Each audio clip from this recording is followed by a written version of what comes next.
नमस्कार दोस्तों, आज मैं आप लोगों के कुछ डाउट लेकर आई हूँ। जिन विद्यार्थियों ने मेरी ऑनलाइन क्लास ले रखी है और उन लोगों को कहीं जो छोटे छोटे डाउट आते हैं तो वो लोग मुझे व्हाट्सएप पर पूछते हैं।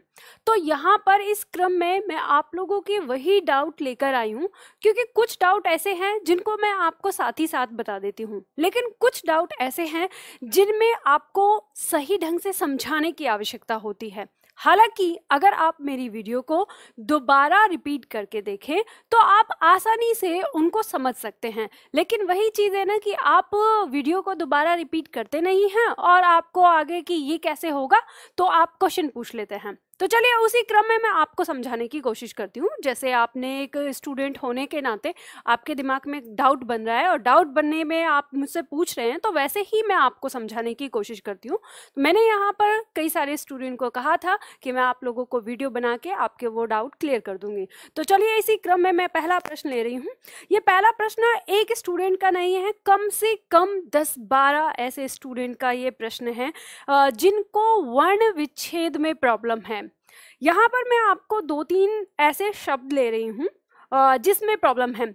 कुल मिला के अगर मैं देखूं तो आप लोगों के डाउट को देखते हुए मैंने एक बात समझी है कि आपको अगर इन शब्दों का वर्ण विच्छेद करने में दिक्कत है तो इसमें ना 3-4 कारण हो सकते हैं। सबसे पहला कारण कि आपने सही ढंग से वर्णमाला का टॉपिक नहीं पढ़ा। दूसरा कारण, आपको स्वर और व्यंजन का रियल रोल क्या होता है ये नहीं पता।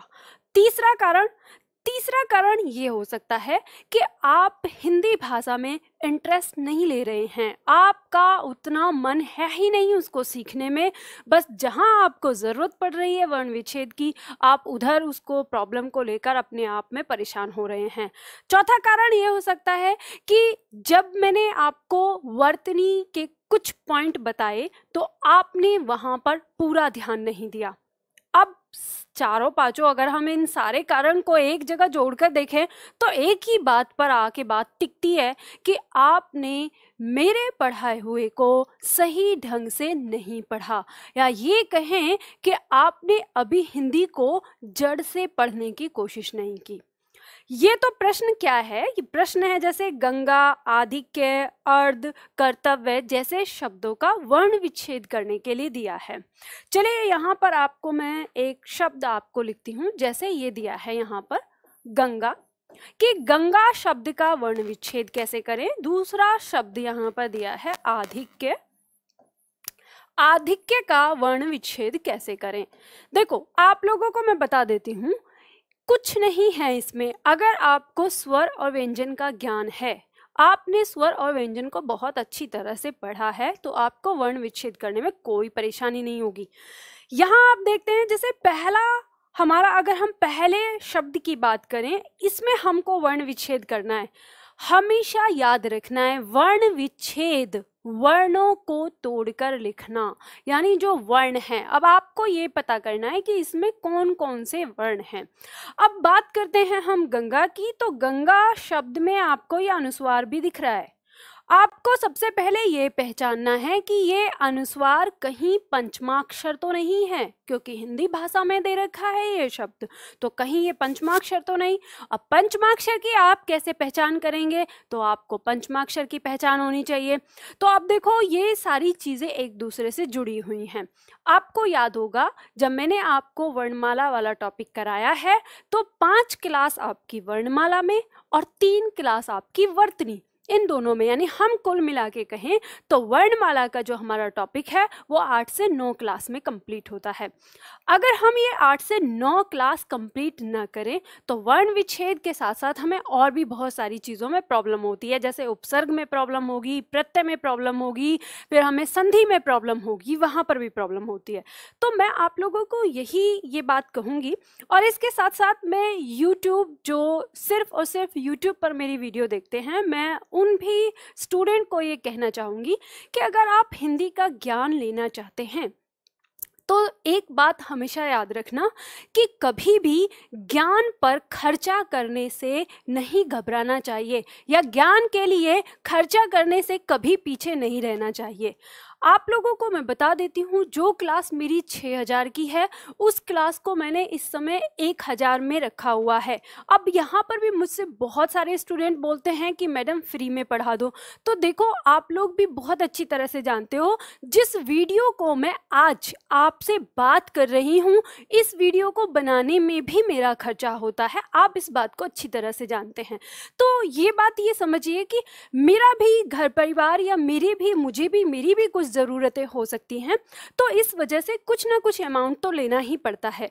ये मजबूरी है हमारी, क्योंकि अगर मैं ये अमाउंट ना लूँ तो मुझे अपनी जीविका चलाने के लिए कोई दूसरा काम देखना पड़ेगा, और जब मैं कोई दूसरा काम करूंगी तो फिर मैं आप लोगों को पढ़ा नहीं पाऊंगी। ये बात आप भी बहुत अच्छी तरह से समझते हैं। तो वही मैं आपको बताती हूँ कि 6000 की जो क्लासेस हैं वो मैंने आपको इस समय 1000 यानी 1000 में आपको दे रखी है। तो मैं आपको यही सलाह दूंगी कि इसके बाद ये मौका आपको शायद पूरी लाइफ में कभी ना मिले। अगर आप हिंदी का ज्ञान अच्छा लेना चाहते हैं तो आप मेरी क्लास ज्वाइन कर लें। उसके लिए आपको निधि एकेडमी ऐप डाउनलोड करना होगा। बाकी आगे आपकी इच्छा है, मैं आपको समझाने की कोशिश करती हूँ। तो जिन बच्चों ने ऑनलाइन में डाउट लिया है उनको मैं यहाँ पर समझाती हूँ। तो यहाँ पे आपको सबसे पहले किस चीज़ की पहचान करनी है? पहचान करनी है आपको कि कहीं ये अनुस्वार पंचमाक्षर तो नहीं। तो उसकी पहचान आप कैसे करेंगे? आप खोजेंगे इसके दादाजी को। तो यहाँ पे आपको दादाजी दिखाई दे रहा है, और ये वो दादाजी हैं जिनका बच्चा है।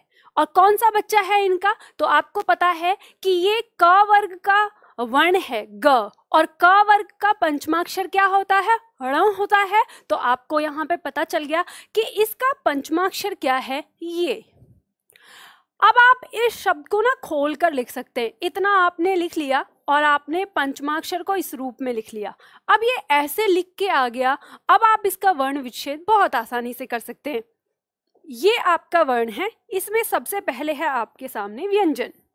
व्यंजन के नीचे जब तक आप हलंत नहीं लगाएंगे तब तक व्यंजन अपने वास्तविक रूप में नहीं आता। यहाँ पर कोई मात्रा नहीं है इस वर्ण पर, तो इसके साथ कौन सा स्वर प्रयोग हुआ है? अ। इसके साथ कौन सा हुआ है? अ हुआ है। इसके बाद सॉरी, ये यहाँ पर आपका इसके नीचे हलंत लगेगा, क्योंकि अनुस्वार में बना है इसीलिए, क्योंकि वो आधा होता है या हम कहें वास्तविक रूप होता है, तो इसके नीचे हलंत होगा। तो यहाँ पे जो आपका ड है, इसमें ये ज्यों का त्यों आ जाएगा। यहाँ आपका आ गया। अब इसके बाद हमको पता है इसमें कोई स्वर है नहीं, तो हमारा ये व्यंजन आ गया। ये व्यंजन दिया है, ठीक है, ये व्यंजन आ गया। और इसके बाद यहाँ पे मात्रा क्या है हमारी? आ की मात्रा है। तो हमें यहाँ पता चल जाता है कि स्वर हमारा क्या होगा? आ हो जाएगा। सीधा सिंपल, इस तरीके से आपको करना है। इसमें कुछ ऐसा नहीं है कि जो आपको ना समझ में आए। अब आपको यहाँ पर ना एक बात को गौर से देखना है। गौर क्या करना है? गौर ये करना है कि ये तो है व्यंजन और ये है स्वर, फिर ये व्यंजन, फिर ये व्यंजन और फिर ये स्वर। जब हम इनको देखते हैं जोड़कर तो हमें पता चलता है कि स्वर के साथ आने वाला व्यंजन ही क्या माना जाता है? पूरा माना जाता है। पूरा मतलब हम पूरा क्यों कहते हैं उसको? क्योंकि हमने स्वर और व्यंजन की परिभाषा पढ़ते समय इस बात को जाना है कि जो स्वर होते हैं वो व्यंजन का उच्चारण करवाने के लिए आते हैं। तो व्यंजन हमारे स्वर की मदद से ही बोले जाते हैं। तो हमने स्वरों को क्या दिए हैं? मात्रा दी है। मात्राएं क्यों दी है हमने स्वरों को? तो हमने स्वरों को मात्रा इसलिए दी है ताकि जब हम व्यंजन के साथ इनका प्रयोग करें तो ये अलग से ना लगे, क्योंकि वो सहारा किसको देने के लिए आ रहे हैं? वो सहारा देने आ रहे हैं व्यंजन को। इस वजह से हमने स्वर को मात्रा प्रदान की है। और जब कई बार हमारे कुछ ऐसे शब्द होते हैं जिनके बीच में मात्रा अकेली लगती है, यानी स्वर अकेला आता है, तो वहां पर हमारा स्वर मात्रा के रूप में नहीं अपने वास्तविक रूप में आता है। तो इसलिए हमारा जो स्वर है उसके दो रूप हो जाते हैं। एक रूप होता है मात्रिक और एक रूप होता है वास्तविक। तो वास्तविक जब वो स्वतंत्र रूप से प्रयोग होता है तब वो वास्तविक रूप में होता है, और जब वो स्वर को जब वो व्यंजन को सहारा देने के लिए यानी व्यंजन को उच्चारण देने के लिए आता है तब वो मात्रिक रूप में होता है। तो किसी भी व्यंजन के साथ हमारा कौन सा स्वर प्रयोग हुआ है ये हम उस व्यंजन पर लगी मात्रा के अनुसार जानते हैं, मात्रा के अनुसार पहचान पाते हैं। ठीक है, तो यहाँ पे आप इस चीज को अच्छी तरह से समझ गए होंगे। चलिए हम अगला पॉइंट यहाँ पर ले लेते हैं, यानी अगला जो हमारे सामने शब्द लिखा है आधिक्य। ये शब्द मैंने इसलिए लिया है क्योंकि एक स्टूडेंट ने मुझे इसका वर्ण विच्छेद करके दिया था, और तब उसने इसको किस तरह से वर्ण विच्छेद किया था, ये जो अ है इसको 2 बार तोड़ दिया था, ए और अ, इस तरह से। ये तरीका गलत है। देखो मैंने आपको ये बात पहले बताई थी, जब हम स्वरों के उत्पत्ति की बात करते हैं कि स्वरों की उत्पत्ति कहाँ से हुई है, उस समय हम ये बताते हैं कि ये जो हमारा दीर्घ अ है इसकी उत्पत्ति 2 लघु अ के मिलने से हुई है। ठीक है, ये वाली बात हम कब करते हैं, जब हम इस स्वर की उत्पत्ति की बात करते हैं।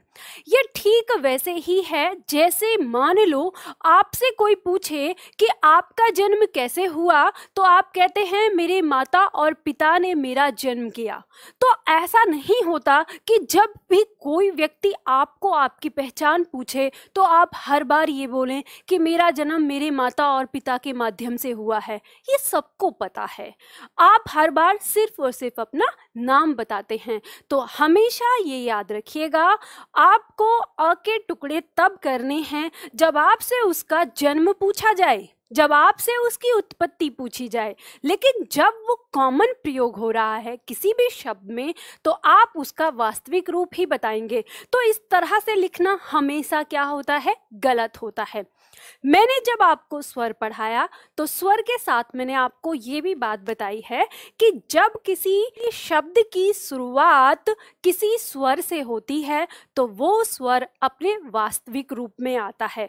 तो यहाँ आपको पता है कि ये जो हमारा पहला जो शब्द लिखा है आधिक्य, इसमें शुरुआत जो है वो आ से हो रही है। तो ये आ से हुई है तो ये अपने वास्तविक रूप में है। किस में है, अपने वास्तविक रूप में है।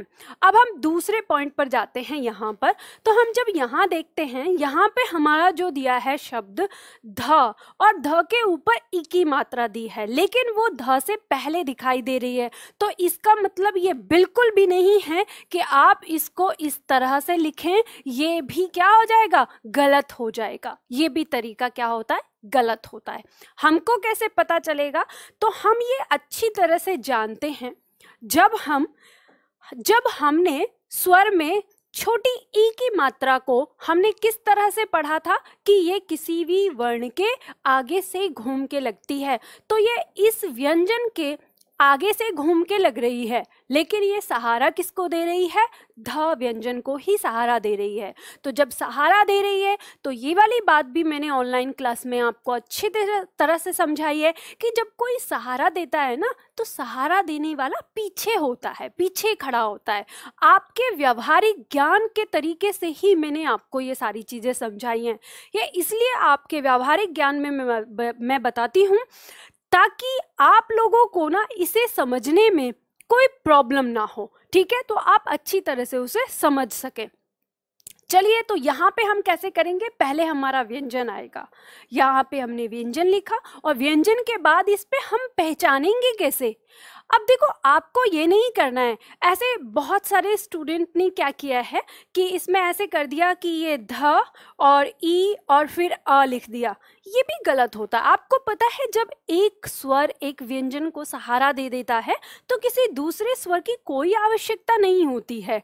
तो आपको ये बात भी समझनी होगी। ठीक है, तो ये इसका प्रयोग हम नहीं करेंगे, ये आपको ध्यान रखना है।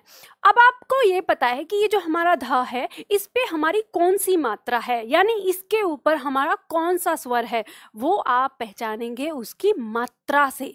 तो यहाँ आपको दिखाई देता है कि ये हमारी छोटी ई की मात्रा है। आपने पहचान लिया, लिख दीजिए। यहाँ आपकी ये जो यहाँ पॉइंट है ये खत्म हो गया। अब इसके बाद अगले पॉइंट पर चलते हैं।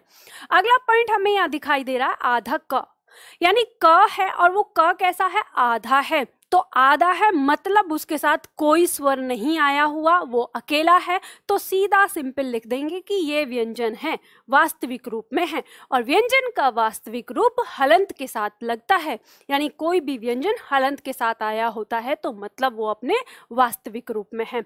उसके बाद इसके तुरंत बाद फिर हम इस वर्ण की बात करेंगे। तो ये वर्ण हमारा यहाँ पर व्यंजन भी है और इसके अंदर स्वर भी है, लेकिन इसके ऊपर तो हमें कोई मात्रा नजर नहीं आ रही।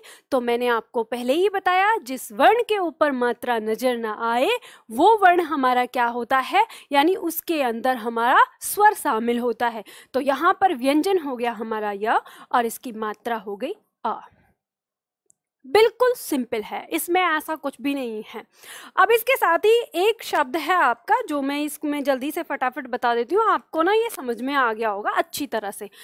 अगर आपको कहीं पे भी दिक्कत हो रही है ना, तो आप लोग फिर से आप वर्णमाला वाले टॉपिक को अच्छे से पढ़ो और स्टार्टिंग से। और अगर मैं फिर भी आप लोगों को बता रही हूँ, अगर आपको ये लगता है कि नहीं मैम उसमें हमें ना जो पढ़ने वाले यानी हमारे एग्जाम बेस को बहुत ज़्यादा बताया गया है, हमें और डीप चाहिए और अच्छे से जानना है, चीज़ों को बेसिक रूप से और जानना है, तो आप मुझे कमेंट्स करके बताइए। चाहे आप मुझे व्हाट्सएप ग्रुप पे कमेंट्स करिए, चाहे मुझे आप यहाँ पर यूट्यूब पर आप कमेंट करिए, आप मुझे बताइएगा। अगर आपको और बेसिक में चाहिए तो मुझे कोई दिक्कत नहीं है, मैं आपको पूरा बेसिक पढ़ा सकती हूँ। बस दिक्कत तब आती है कि मैं आपको बेसिक पढ़ाऊं और आप लोग कहें कि मैडम ये तो बच्चों वाली चीज़ है, तो उस समय मुझे थोड़ा बुरा लगता है, इसलिए फिर मैं उस चीज़ को नहीं पढ़ाती। अगर आपको यहाँ पर प्रॉब्लम है, जड़ में प्रॉब्लम है, तो आप मुझे कमेंट्स करके ज़रूर बताइएगा कि मैडम हमें इस तरह की चीज़ चाहिए। मैं एक बार फिर से आपको एग्ज़ाम को अलग हटाकर हिंदी को सिखाने के उद्देश्य से आपको एक बार फिर से वर्णमाला को पूरे अच्छे तरीके से समझा दूंगी। डिपेंड करता है आप लोगों के ऊपर, अगर आप लोगों को चाहिए तो बता दीजिएगा मुझे। चलिए, और जो आपका दूसरा है इसको भी ले लेते हैं। एक शब्द है आपका अर्ध, इस तरह से दिया है। अब देखो सिंपल है, मैंने आप लोगों को एक बार ये बताया है कि जब कभी आपको ना किसी भी शब्द के अंदर देखने से उसका क्रम समझ ना आए, तो आप उसका उच्चारण शुरू कर दीजिए और उच्चारण इतना स्लोली करिए कि आपको उसका क्रम समझ में आ जाए। यहाँ पे जैसे आपके सामने अर्ध दिया हुआ है, तो आप इसको अर्ध, आपको ये अपने आप जितना आप इसको ना स्लो कर देंगे, आपको इसको क्रम समझ में आ जाएगा। तो आपको यहाँ पता चलता है कि हमारा पहले जो स्वर है अ वास्तविक रूप में आया है। इसके विषय में मैंने आप लोगों को पहले ही बताया कि जो र आपको ऊपर को दिखाई दे, यानी ऊपर जो कंधे पर बैठा हुआ र होता है, वो हमेशा आधा होता है, और आधा होने के साथ साथ उस वर्ण से पहले आता है जिस वर्ण के ऊपर वो लगा होता है। तो यहाँ पर आपका र आ जाएगा और ये आधा है तो हलंत के साथ आ जाएगा, इसके साथ कोई स्वर नहीं है। फिर मैंने आपको इस वर्ण के बारे में भी बताया था। मैंने आपको बताया था कि ये जो द होता है, इसमें आपको दिखने में आपका द जो है वो आपको पूरा लग रहा है, लेकिन इसमें पूरा ध है। द आधा है और ध पूरा है, तो और वो भी द पहले है और ध बाद में है। तो आपको यहाँ पे पता चलता है कि द आपका आधा आ गया, फिर उसके बाद आपका ध, और अब यहाँ पे क्योंकि ध इसके ऊपर कोई मात्रा नहीं है, तो इसका स्वर क्या होगा, अ। बहुत सारे स्टूडेंट क्वेश्चन कर देते हैं कि जब ये ध पूरा है तो आपने हलंत क्यों लगाया। तो ध्यान रखिएगा, यहाँ पर इसका साथी यहाँ है, हमने अभी थोड़ी देर के लिए उससे अलग रखा है, लेकिन उसके तुरंत बाद उसका स्वर आया है, यानी उसका सहारा देने वाला आया है। हम सिर्फ उसका वर्ण विच्छेद करके लिख रहे हैं, इसलिए हमने उसके नीचे हलंत लगाया है। ठीक है, तो मैं समझ रही हूँ कि आप लोगों की जो भी डाउट होंगे ना, आपको क्लियर हो जाएंगे। तो ये आपने देखा। इसके बाद देखते हैं अगला, जो यहाँ पर एक और आपका लिया है क्वेश्चन। ये क्वेश्चन है आपका, शब्द इसमें दिया हुआ है कर्तव्य। एक ये थोड़ा मुझे लगा कि हाँ, ये मैंने कहीं पर जिक्र नहीं किया है आप लोगों को इस तरह से, ये इसमें आपको प्रॉब्लम हो सकती है। जैसे हमारा ये जो त होता है, त के ऊपर इस तरह का होता है, तो ये रूप क्या है। तो देखो इसको भी समझ लो, ये कुछ नहीं है, आधा त और ये हमारा पूरा त, इस दोनों त से मिलके हमारा ना ये वाला रूप बनता है। और एक अक्सर हमारा ना क के साथ भी आ जाता है, जैसे आधा क और त होता है तो उसका भी एक अलग तरीके से रूप बनता है, कुछ इस तरह से ऐसे बना देते हैं। तो इसका मतलब क्या होता है? इसका मतलब होता है कि आधा क और त है, तो ये हमारा जैसे मुक्ति वगैरह इन सब में दिया होता है, तो ये आता है। तो ये चीज़ भी आप याद कर लीजिएगा थोड़ा सा। तो ये आपका एक्स्ट्रा था जो मैंने नहीं बताया आप लोगों को, तो ये आपको सीखना है। यहाँ पर सिंपल है, अब आप इसको समझ गए होंगे कि कैसे इसका करना है। तो यहाँ पर आपका आ गया व्यंजन, यहाँ कोई मात्रा नहीं, तो ये इसका स्वर हो गया। फिर इसके ऊपर आपका र है, तो र यहाँ पे रख लिया।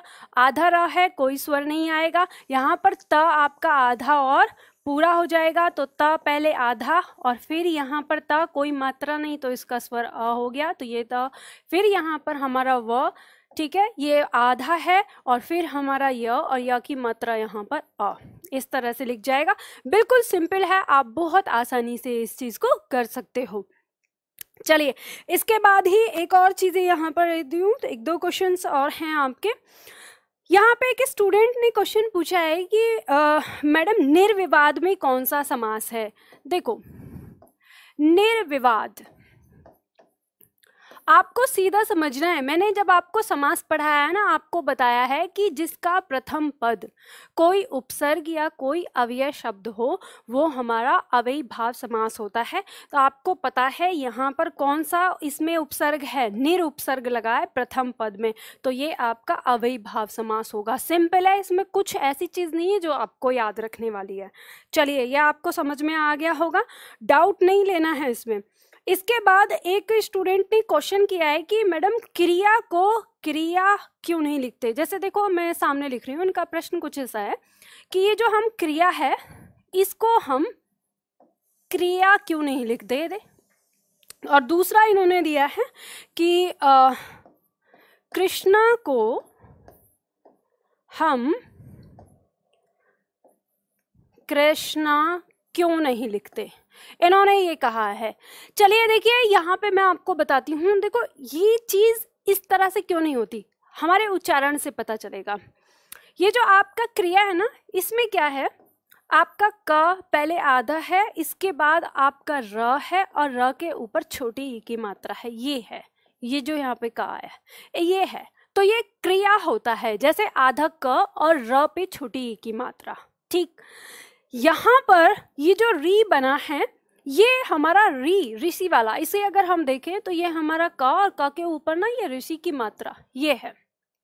तो आपको यहाँ पर ये ध्यान देना है कि यहाँ र है और छोटी ई की मात्रा है और यहाँ ये री। अब यहाँ पे हमने इसको इसलिए नहीं लगाया है क्योंकि ये जो क्रिया शब्द है, ये हमारा हिंदी भाषा का शब्द है, और हम अगर इसको देखें, ये जो ऋषि वाला री है, हिंदी भाषा के शब्दों में ये प्रयोग नहीं होता है।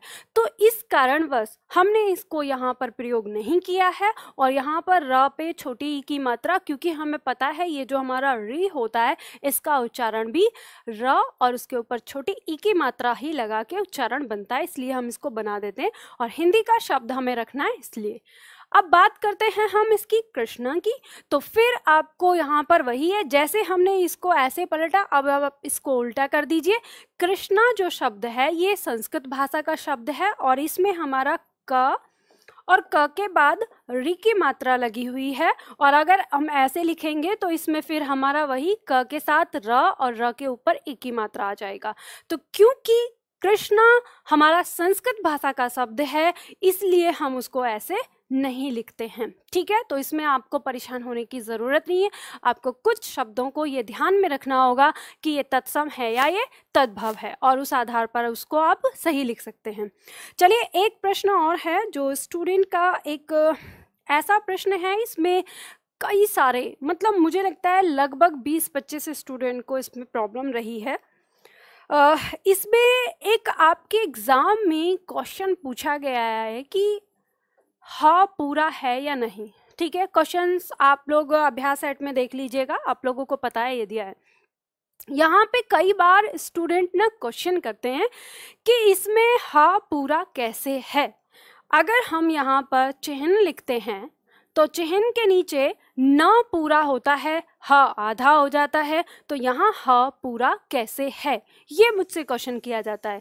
देखो, आप लोगों को सिंपल तरीके से इस चीज को समझना है। कैसे समझना है? देखो, यहाँ पे आपको ध्यान देना है कि ये जो आपका शब्द दिया है सहृदय, आप कुछ भी मत करिए, हर शब्द को वर्ण विच्छेद करके देख लीजिए, आपको उसका रहस्य समझ में आ जाएगा। याद रखिए, हिंदी भाषा में कोई भी चीज छिपी नहीं है। हिंदी भाषा में हर एक चीज बिल्कुल स्पष्ट है। अब आप यहाँ पर देखिए, अगर हम इसको वर्ण विच्छेद करें तो ये हमारा व्यंजन और ये इसका स्वर, ठीक है। फिर हम इसका अगर इसको वर्ण विच्छेद करते हैं तो ये ह हमारा व्यंजन और इसका जो स्वर है वो है री। आप मात्रा तो पहचानते ही हैं ना, आपको मात्राओं की पहचान रखनी पड़ेगी। फिर इसके बाद आप यहाँ पर आते हैं, इसका व्यंजन और स्वर ये हो गया और यहाँ पर ये व्यंजन और ये स्वर हो गया। आपको यहाँ भली भांति पता है कि ये पूरा है, इसका स्वर आया है, ये पूरा इसका स्वर आया है, ये आया है, ये आया, तो यहाँ पर ह आपका क्या हो गया? पूरा हो गया। ठीक, अब हम अगर इस जो चिह्न है तो चिह्न को हम अगर खोल के देखते हैं तो यहाँ हमें पता चलता है व्यंजन है हमारा च और इसकी मात्रा है छोटी ई। ठीक, फिर इसके बाद हम देखते हैं व्यंजन है हमारा ह, लेकिन ह के नीचे न आया है, ये इसको सहारा दे रहा है, तो फिर हमारा ये न और न का स्वर यहाँ पर अ। अब आपको यहाँ पे पता चल जाता है कि ये जो न है इसका स्वर है अ और ये जो च है इसका स्वर है ई, ये दोनों पूरे हैं, ये दोनों पूरे हैं। यहाँ हमारा ह कैसा रह गया? आधा रह गया। बस यही तरीका है, आपको मात्रा पहचाननी है। जब भी किसी ह के नीचे आपको ये ध्यान रखना है, यदि आपको ह के नीचे ये दिखाई दे तो ये ह हमारा पूरा होगा, क्योंकि इसके अंदर स्वर है। ठीक है, इसका स्वर है। यदि हमारे ह के साथ इस तरह से दिया है तो आपको पता है ये हमारा ह और म है।